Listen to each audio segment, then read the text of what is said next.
A favor that changed everything. The morning sun barely touched the horizon when Mia Chen's phone buzzed with urgency. She rolled over in bed, squinting at the bright screen.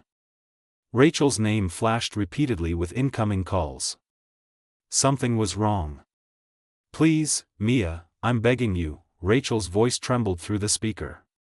"My mom just got rushed to the hospital. I need someone to cover my shift at Sterling Innovations today. Just today. Please." Mia sat up, her heart already racing. Sterling Innovations. The name alone made her chest tighten. She had sworn off corporate offices 2 years ago, after everything that happened. The polished floors, the fake smiles, the way power could crush someone without a second thought. "Rachel, I don't know if I can do this," Mia whispered, gripping her blanket.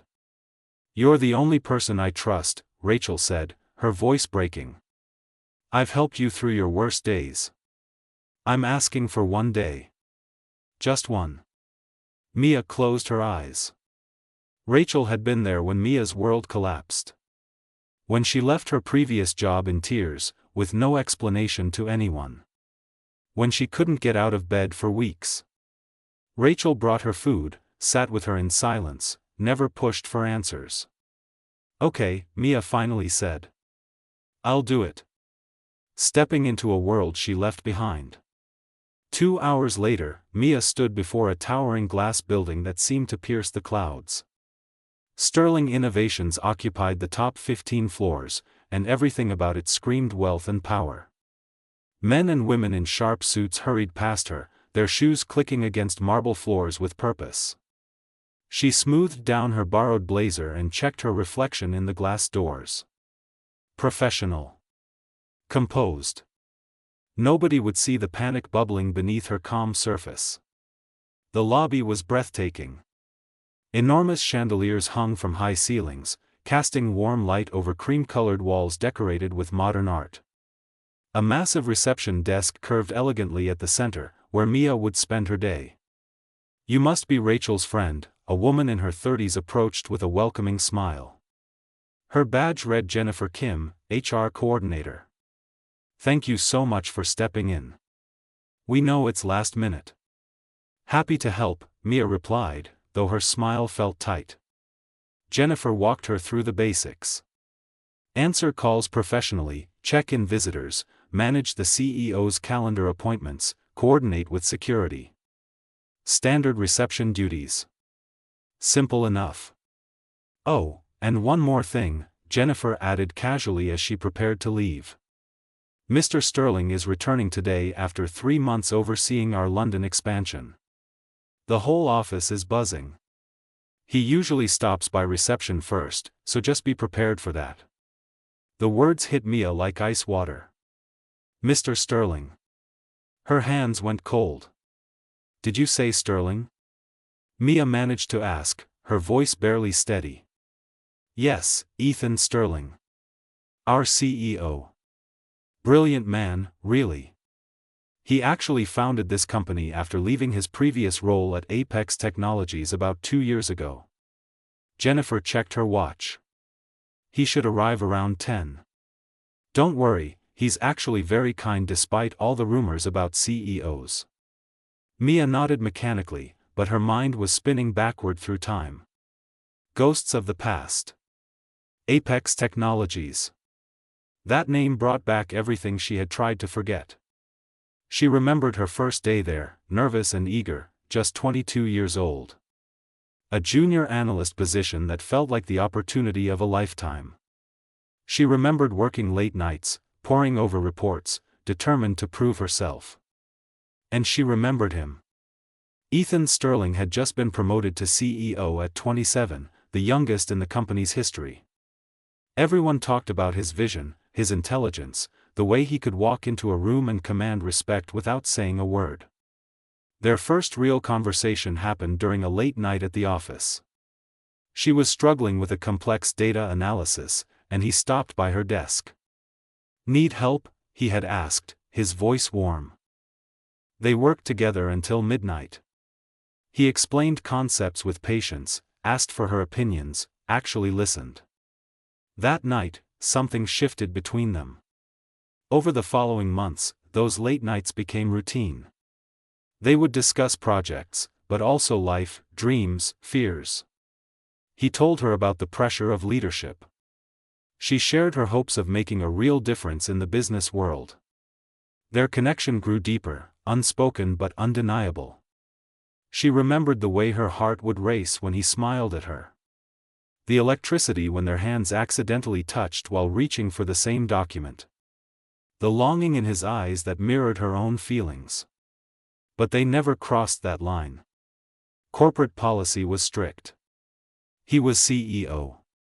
She was junior staff. It was forbidden. Then came the scandal. A senior executive accused her of leaking confidential information to competitors.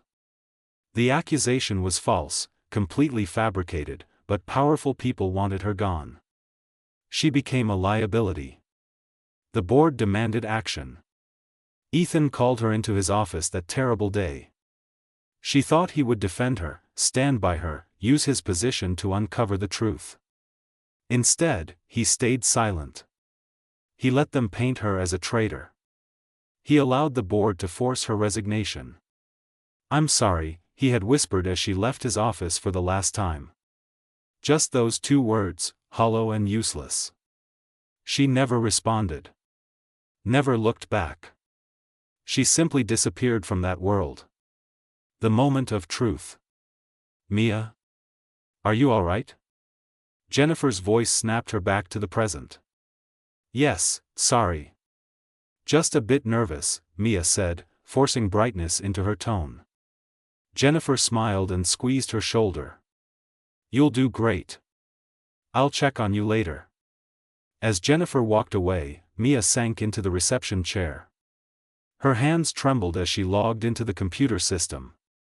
The clock showed 9:47 a.m. 13 minutes until Ethan Sterling walked through those doors. 13 minutes until she faced the man who broke her heart. She took a deep breath, trying to steady herself. Maybe he wouldn't recognize her. Maybe he had forgotten all about the junior analyst from 2 years ago.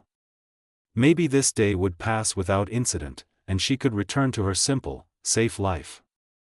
But deep in her heart, she knew. When their eyes met again, everything would change. The elevator chimed in the distance, and Mia's breath caught in her throat. Her past was about to become her present, and there was nowhere left to run, the return of a ghost. The morning crawled by with agonizing slowness. Mia answered phone calls with mechanical politeness, her voice steady even as her thoughts spiraled. Every time the elevator doors opened, her heart jumped. Every footstep in the lobby made her tense. At 10:15 a.m., the energy in the building shifted. Employees began gathering near the windows overlooking the entrance. Whispers rippled through the lobby like wind through leaves. Mia watched as junior staff straightened their clothes, as managers checked their phones nervously, as everyone seemed to hold their breath in anticipation. "He's here," someone whispered. Through the glass walls, Mia saw 3 black cars pull up to the entrance. Security guards moved into position. The lobby doors swung open, and suddenly the space filled with purpose and movement. And then she saw him. Ethan Sterling walked through the entrance with the same confident stride she remembered, but something had changed. He looked older, more refined. His dark suit was perfectly tailored, his presence commanding without effort. His hair was slightly longer than before, swept back in a way that made him look both professional and effortlessly handsome. But it was his eyes that caught her. Those same deep brown eyes that once looked at her with warmth and understanding.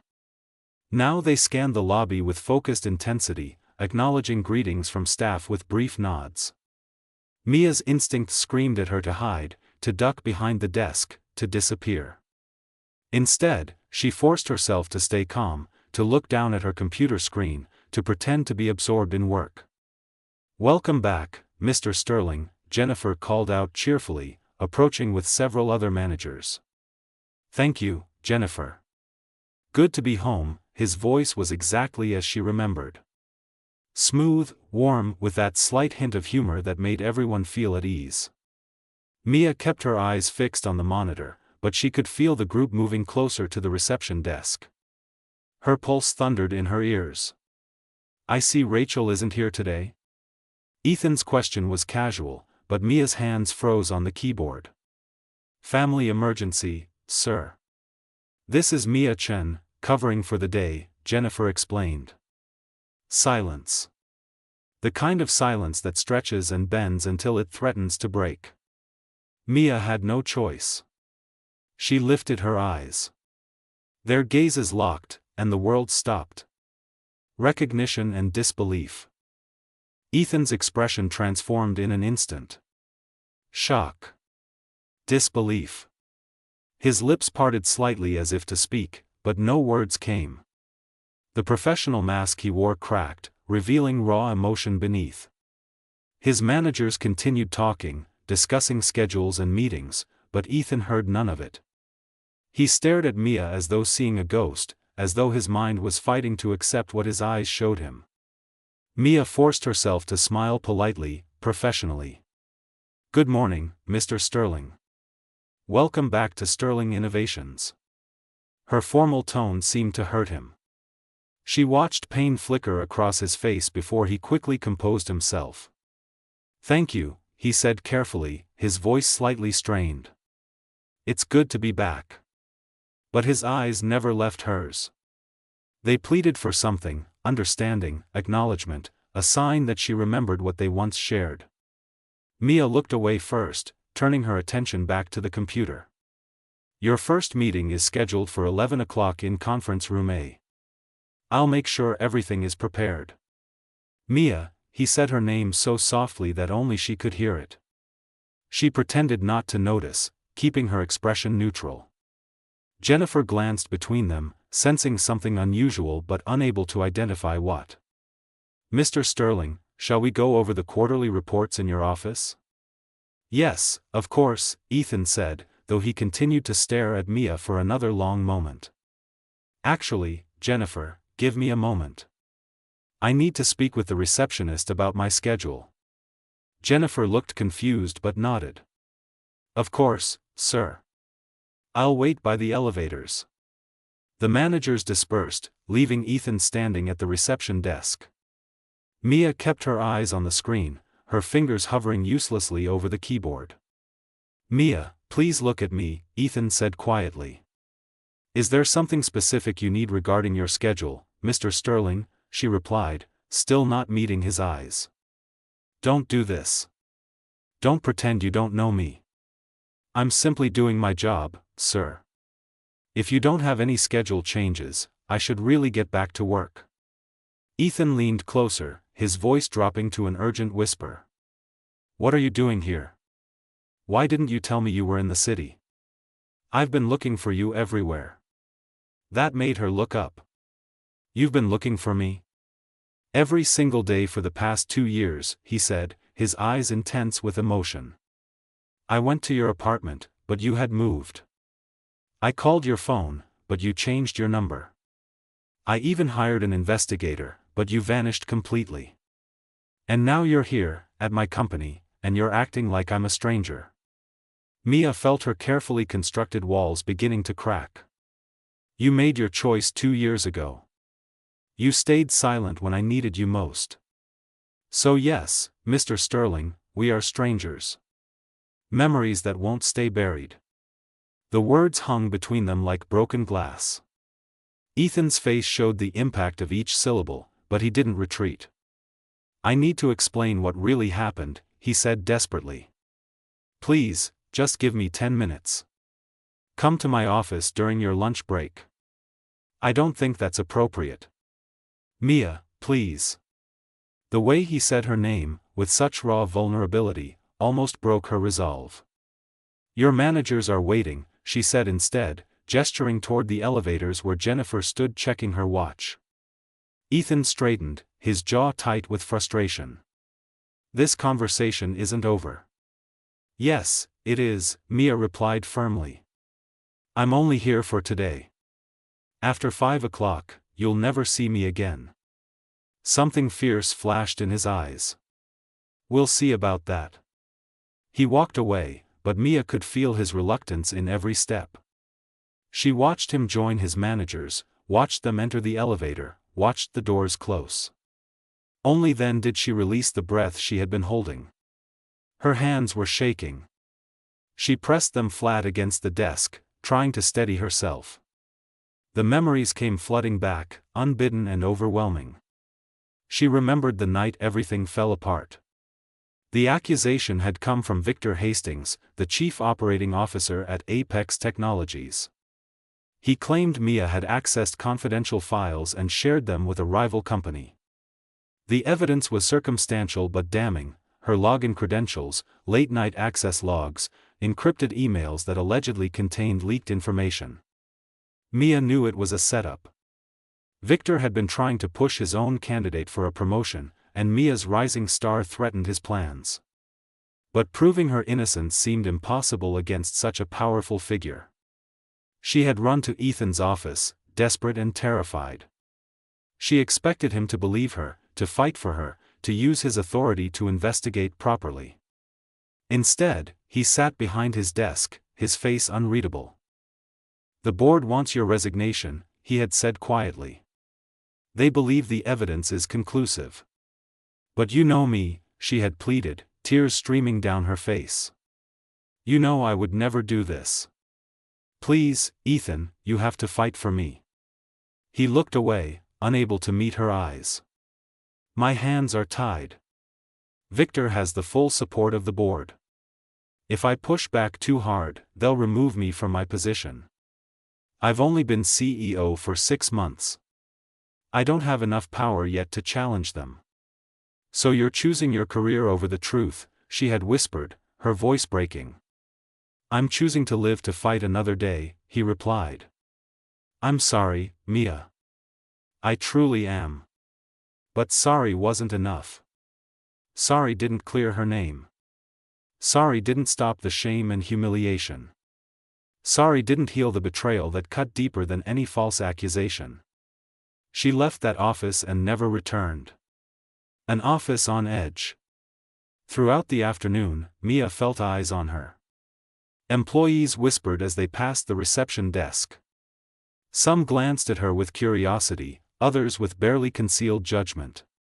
At 2:30 p.m., a young woman from accounting approached hesitantly. "Hi, I'm Sophie. I just wanted to say, everyone's talking about how Mr. Sterling acted when he saw you this morning. He's never shown that kind of reaction to anyone. Are you two friends or something?" Mia kept her smile pleasant but vague. "Just surprised to see someone from his past, I think. Nothing dramatic." Sophie leaned in conspiratorially. "Well, he's been distracted all day. Cancelled 2 meetings.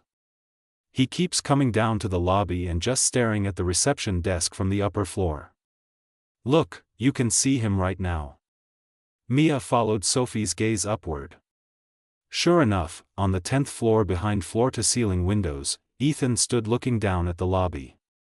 Even from this distance, she could feel the intensity of his stare. Their eyes met across the space. Neither looked away. "That's definitely not nothing," Sophie said with a knowing smile before walking away.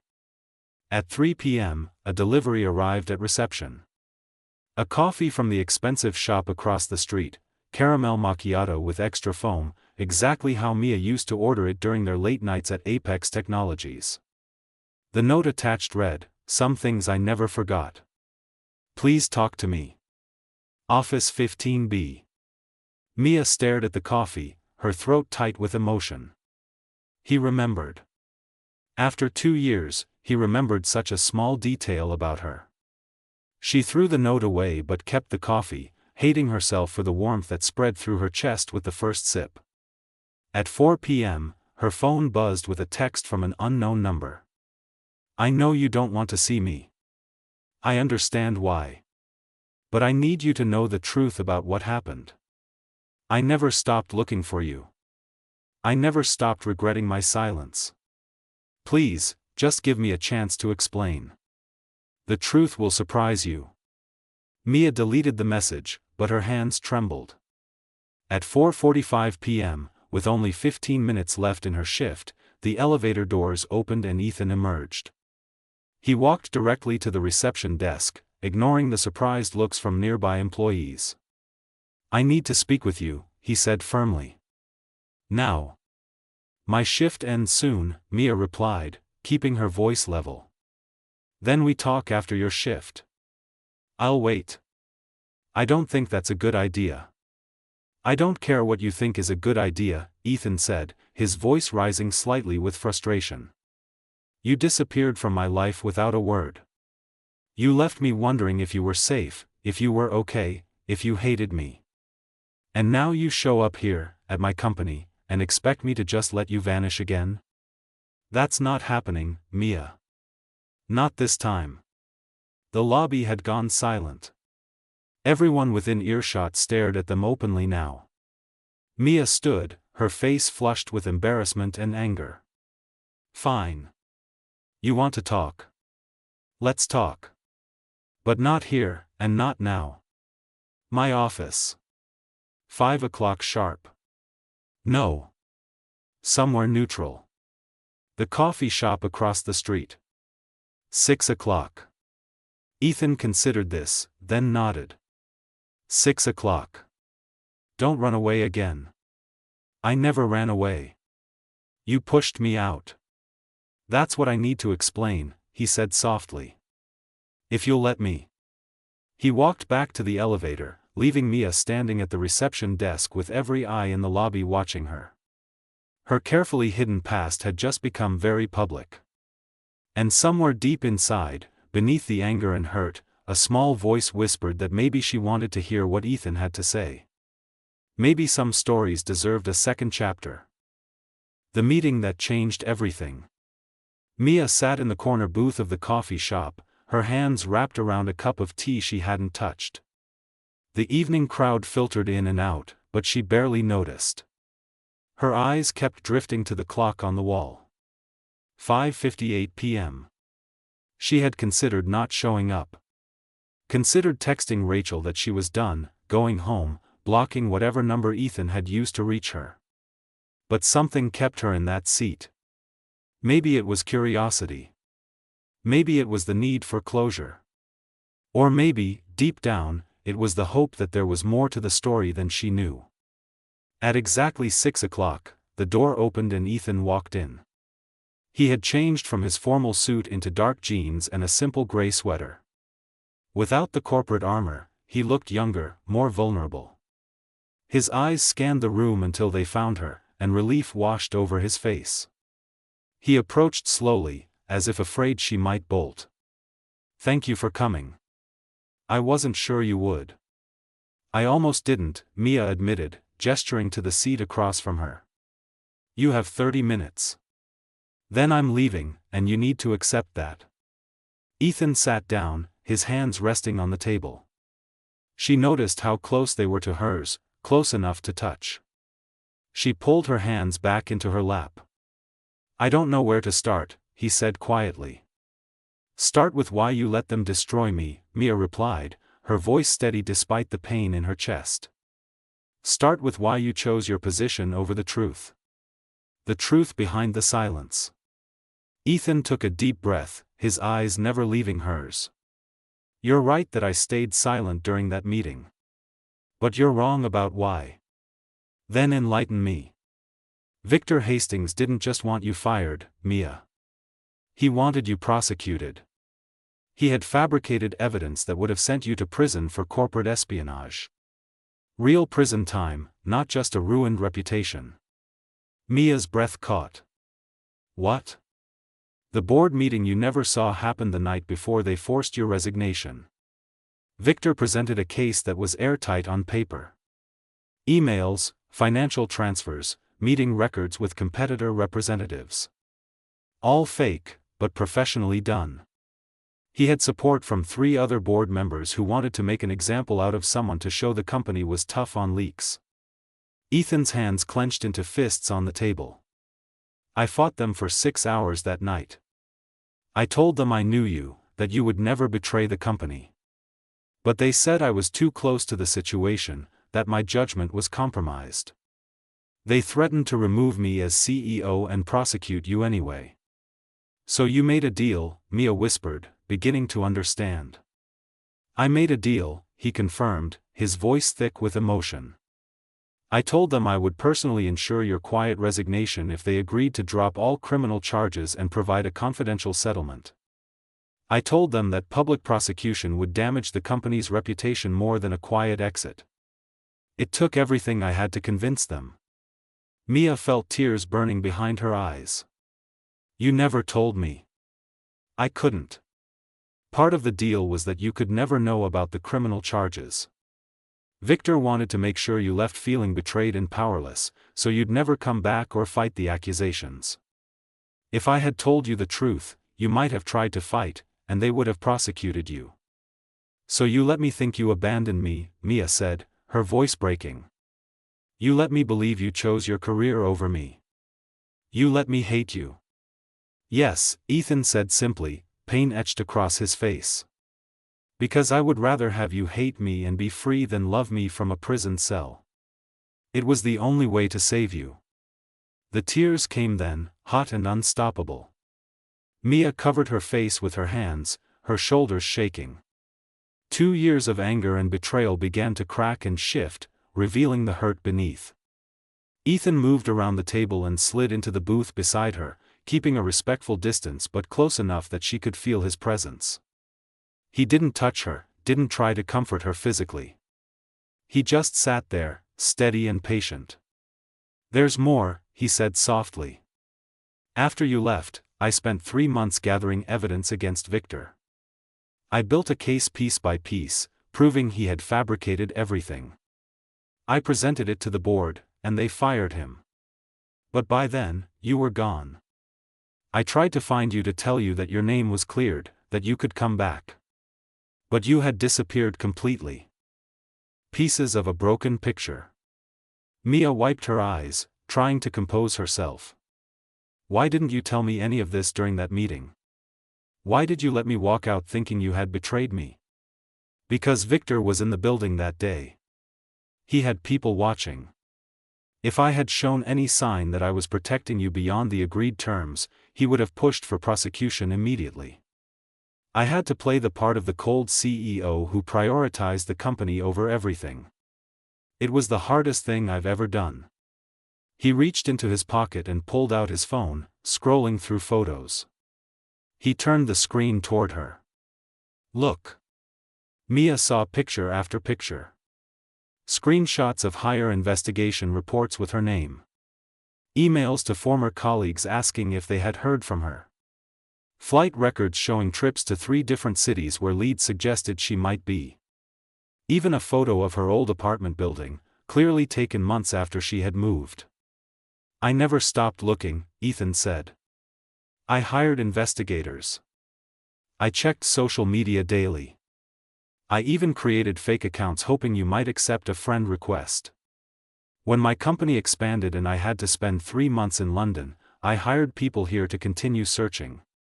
You were very good at disappearing. I had to be, Mia said quietly. I thought the corporate world had chewed me up and spit me out. I thought you had let it happen. I needed to become someone else, somewhere else. I understand, Ethan said. And I don't blame you for hating me. But I need you to know that letting you believe I betrayed you was the most painful sacrifice I've ever made. Every day for 2 years, I've lived with the image of your face in my office, the way you looked at me with such hurt and disappointment. Mia turned to face him fully. They were close now, close enough that she could see the exhaustion in his eyes, the fine lines that hadn't been there before. You've been carrying this alone all this time. It was my burden to carry. My choice. My sacrifice. You didn't have to sacrifice yourself, Mia said. We could have found another way. There was no other way, Ethan replied. And I would make the same choice again. Your freedom was worth more than your good opinion of me. Walls coming down. The coffee shop had grown quieter as evening settled in. Most of the other customers had left, and soft music played through overhead speakers. Mia and Ethan sat in their booth, the weight of 2 years of misunderstanding slowly lifting. "I need you to know something too," Mia said, her voice barely above a whisper. "When I left, I wasn't just angry about the job or my reputation. I was heartbroken because I thought the person I had feelings for didn't care enough to fight for me." Ethan's breath caught. "You had feelings for me?" "Of course I did," Mia said, a sad smile crossing her face. "All those late nights working together, all those conversations about life and dreams. The way you looked at me sometimes, like I was the only person in the room. How could I not develop feelings?" "I thought I was the only one," Ethan admitted. "I thought I was being unprofessional, that I was your boss and I shouldn't feel that way. So I never said anything." "We're both idiots," Mia said with a weak laugh. "Completely," Ethan agreed. "But Mia, those feelings never went away. Not in 2 years. Not in the silence. Not in the searching. If anything, they got stronger because I realized how much I had lost." Mia's heart hammered in her chest. "Ethan, I don't know if I can just pick up where we left off. So much has happened. I've changed. You've changed. And we work in the same building now, at least for today." "I know," he said. "I'm not asking you to make any decisions right now. I'm just asking you not to disappear again. Give me a chance to prove that I'm not the person you thought I was. Let me show you that I will always fight for you, even if that fight looks different than you expected." An unexpected crisis. Before Mia could respond, both of their phones buzzed simultaneously. Ethan pulled his out, his expression shifting from tender to concerned in an instant. "What is it?" Mia asked. "Emergency at the office. A client presentation was scheduled for tomorrow morning, but the client just moved it to tonight. They're flying back to Singapore first thing tomorrow and want to see our pitch before they leave. Everyone's scrambling." Mia checked her own phone. A message from Jennifer: "Mia, I know your shift ended, but we have a crisis.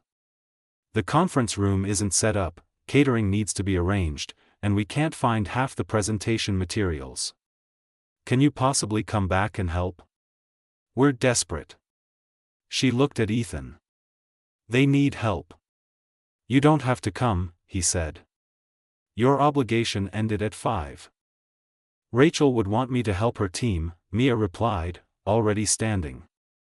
"Besides, I'm the only one who knows where everything is from this morning." They walked back to the office together, the evening air cool against their faces. The conversation hung unfinished between them, but something had shifted. The anger had softened. The hurt had found context. The betrayal had revealed itself as sacrifice. Rising to the challenge. The office was chaos when they arrived. Junior staff members ran between floors with stacks of papers. The conference room was half decorated with outdated materials. The catering company had sent the wrong order.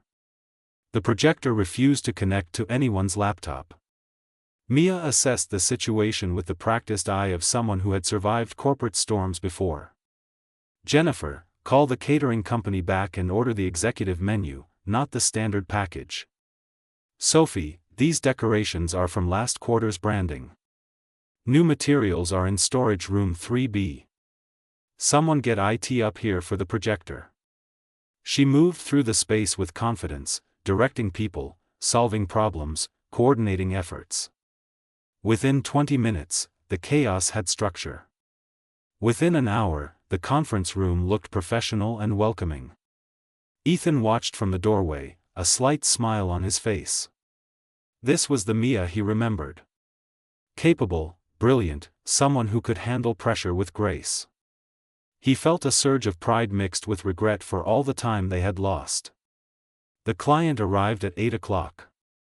Mia greeted them at reception with warm professionalism, escorted them to the conference room, ensured their every need was met. She moved seamlessly between the background and the forefront, anticipating problems before they arose. During the presentation, when the senior account manager fumbled a technical question, Mia quietly slipped a note to Ethan with the answer. He glanced at her in surprise, then smoothly incorporated the information into his response. The client nodded, impressed. By 10 o'clock, the presentation had concluded successfully. The client signed a preliminary agreement on the spot, promising full contracts by the end of the week. The office erupted in relieved celebration. "That was incredible," Jennifer said to Mia. "You saved us tonight. Where did Rachel find you?" "Just lucky timing," Mia replied modestly. Ethan approached as the staff began to disperse. "Can we talk in my office?" The offer and the choice. His office on the 15th floor was exactly what Mia expected. Floor-to-ceiling windows overlooking the city lights. Minimalist furniture. Bookshelves filled with business volumes and a few personal touches, a photo of mountains, a small sculpture, a framed quote about perseverance. "You were amazing tonight," Ethan said, closing the door behind them. "Watching you work reminded me of why I was so drawn to you in the first place. Your intelligence, your composure, your ability to see solutions where others see problems." "It was just basic crisis management," Mia said, though she felt warmth at his words. "It was more than that, and you know it." Ethan walked to his desk and picked up a folder. "I want to offer you a position here. Director of Client Relations. It's a new role I've been trying to fill for months. You would coordinate between departments, manage high-level client interactions, and oversee presentation preparations. It's not entry-level. It comes with a competitive salary, benefits, and most importantly, you would report directly to the board, not to me." Mia stared at the folder he held out. "You're offering me a job?" "I'm offering you the career you should have had 2 years ago. The one Victor Hastings stole from you. This is separate from anything personal between us. You earned this tonight. You've always been this capable." "Ethan, I can't just jump back into corporate life. I've been working temp jobs, living a completely different existence." "I know," he said gently. "That's why I'm not asking for an answer tonight. Take the folder home. Look over the details. Think about it. There's no pressure, no obligation." Mia took the folder, her fingers trembling slightly. "What about us? What about everything we just talked about?" "That's separate," Ethan said firmly. "If you take this job, it's because you want the career opportunity. If you decide to give me a chance personally, that's a different decision entirely. I won't mix the two. You have my word." A new beginning. They stood in his office, the city glittering behind them, 2 years of misunderstanding finally cleared away. The hurt remained, but it had company now, understanding, hope, possibility. "I need time," Mia said softly. "To process everything. To figure out what I want." "Take all the time you need," Ethan replied. "But please, don't disappear again. Even if you decide you don't want the job, even if you decide you can't forgive me, just let me know you're okay. That's all I ask." Mia nodded. "I can do that." She turned to leave, but paused at the door. "Ethan? Thank you for telling me the truth. Thank you for fighting for me, even when I didn't know you were fighting." "I would do it again in a heartbeat," he said simply. Mia left the office, took the elevator down to the lobby, and walked out into the night air. The folder felt heavy in her hands, weighted with possibility and choice. Her phone buzzed. A message from Rachel. "How did it go? Are you okay?" Mia typed back, "It's complicated. But I think I might be okay. Maybe better than okay." She looked back at the building, at the lit windows of the 15th floor where she knew Ethan still stood. So much had changed in one day. So much had been revealed and healed and opened up. As she walked toward the subway, Mia felt something she hadn't felt in 2 years. Hope. Not the naive hope of someone who had never been hurt, but the stronger, wiser hope of someone who had survived betrayal and discovered it was sacrifice. Someone who had run away and found her way back. Someone who had closed a door and discovered it had never truly been locked. 3 days later, Mia sent 2 emails. The first went to Sterling Innovations' HR department, accepting the position of Director of Client Relations. The second went to Ethan personally. It contained only 7 words. "Coffee tomorrow? I'm ready to talk." His response came within seconds. "I'll be there. Thank you for the second chance." Neither knew exactly what their future held. The path forward was uncertain, filled with questions about trust and timing and whether love could bloom in the soil of past pain. But they had something more valuable than certainty. They had truth. They had understanding. They had the courage to try again. And sometimes, that's exactly where the best love stories begin. Not in perfection, but in the beautiful, messy work of 2 people choosing each other despite everything that tried to keep them apart. The end. And the beginning.